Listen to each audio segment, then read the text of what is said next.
You know, Jesus at different times speaks to different audiences.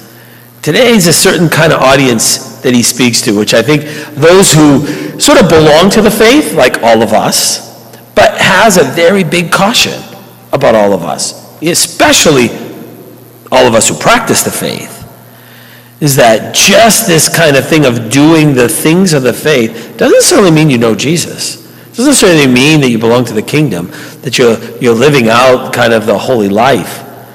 And I think that, and even just those who are a lot of times are non-practicing, they'd say, but even those who are practicing, sort of they said, look, we did all these things. How could you not know us? And I think that there's a lot of us. And this is, this kind of gospel like this always kind of hits me, especially for us priests, for us who live kind of among the holy things. We have Mass, we do our breviary, we do a lot of the ministry, and we talk a lot about God, right? We talk a lot about, and I answer lots of questions that you guys give me about why this and why that. So my life is kind of filled around with the faith, right?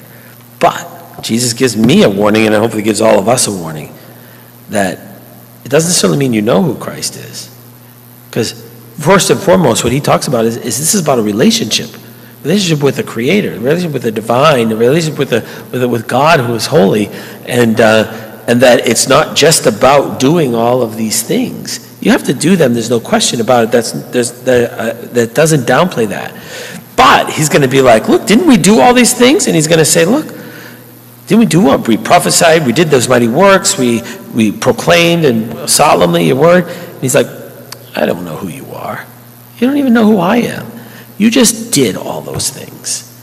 And it's certainly, Jesus does say to do the work, but first you have to listen.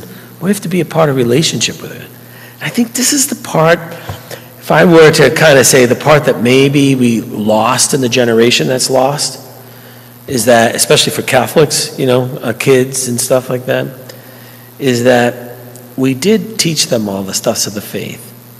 Some of them sent them to Catholic schools. Some of them did this. They did all the right things. I went to the Catholic colleges and all of that.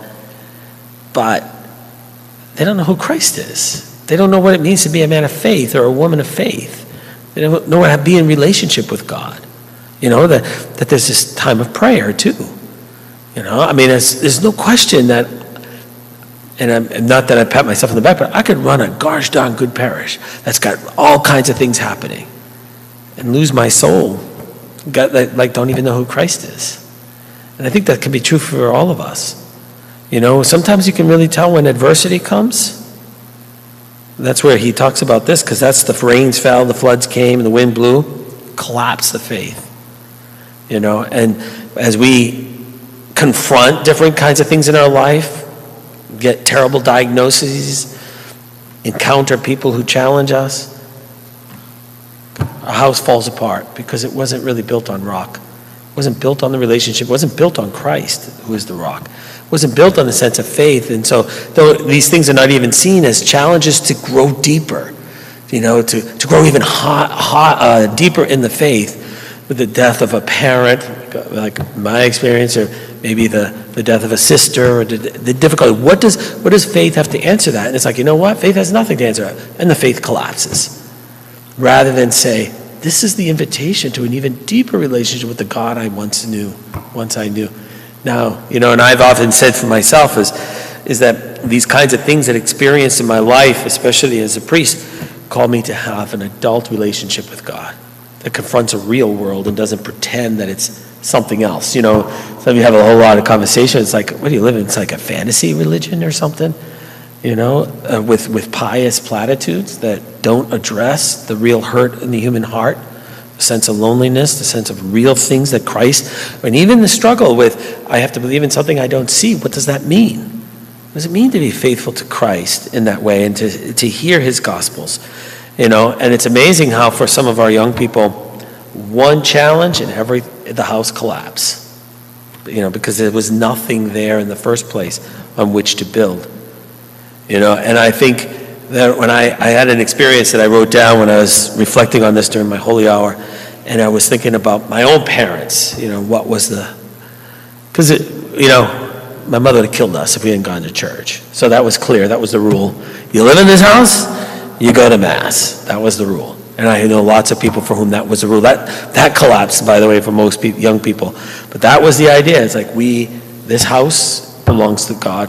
We people in here, we go to Mass. So it's fine. But the thing I do remember, though, and you know how kids always hear things, because I remember really young, was that my uncle, who's now passed away, so I can use his story, right? He needed some help, and we didn't grow up rich, so we grew up in Biddeford in a tenement building, so we were lower middle class kind of thing, but my father, kind of took care of us, right? And he needed some money, and of course, I was listening to my parents I don't know if I was in another room or if I was somehow just at the table listening to them talk. And they were having a discussion about how they needed the money, but yet their faith teaches them that my uncle needed some help. And then I remember the discussion where they were saying, but if we do this, God will take care of us, because it'll be okay.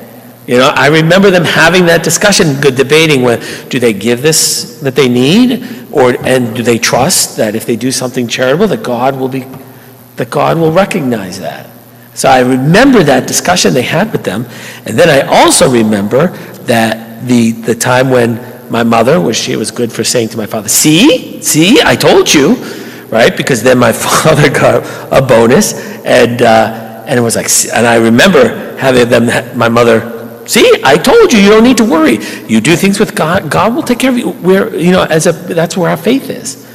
And I think about it as a child, what that impression was upon me in terms of trusting that things will happen. That God's the ultimate control, and but kind of building the faith on that, building in the faith on the kind of rock where a storm will come my way, no question about it, because they come everybody's way.